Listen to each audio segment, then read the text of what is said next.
बातमी आहे नांदेडमधील. नांदेड जिल्ह्यातील नायगाव तालुक्यातील बरोडा गावात शेतकरी बाबू पाटील शेवाळे यांनी आधुनिक पद्धतीने ड्रोनच्या साहाय्याने 4 एकर जमिनीवर ऊसाला फवारणी करून एक नवीन तंत्र शेतकऱ्यांसाठी कमीत कमी खर्चामध्ये करून दाखवले.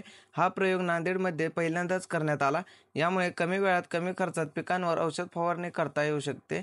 या शेतकऱ्याचे सर्व स्तरावरून कौतुक केले जात आहे. खरं तर 4 एकर जमिनीला फवारणी करण्यासाठी फक्त 300 रुपये एवढी खर्च येतोय. एक नवीन प्रयोग करून बाबू पाटील यांनी शेतकऱ्यांसमोर आदर्श उभा केलेला आहे. जिल्हा प्रतिनिधी राजू पवार, नांदेड.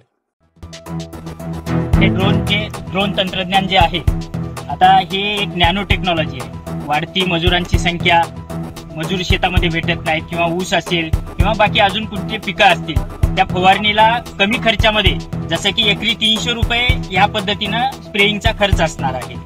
त्या पद्धतीनं तुम्हाला जे जनावरांचा त्रास आहे किंवा तुम्हाला सोयाबीन मध्ये फिरता येत नाही आहे किंवा ऊसामध्ये फवारणी करता येत नाही आहे, कापसामध्ये करता येत नाही, अशा ठिकाणी ड्रोनचा खूप चांगल्या पद्धतीनं आजकाल यूज होत आहे.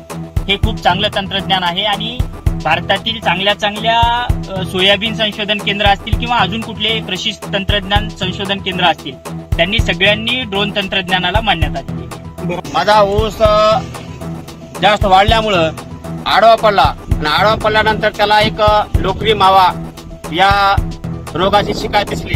त्यानंतर माझ्या मनात संकल्पना आली की कुठं ड्रोन भेटते.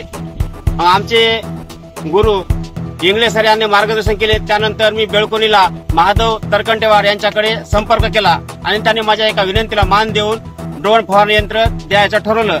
तर आज मी माझ्या शेतामध्ये ड्रोन फवारणी यंत्राने कीटकनाशक, हमला, बुरशीनाशक, प्रायझर आणि मायक्रोडेट टाकून फवारणी करत आहे आणि या फवारणीमुळे आज मी समाधानी आहे.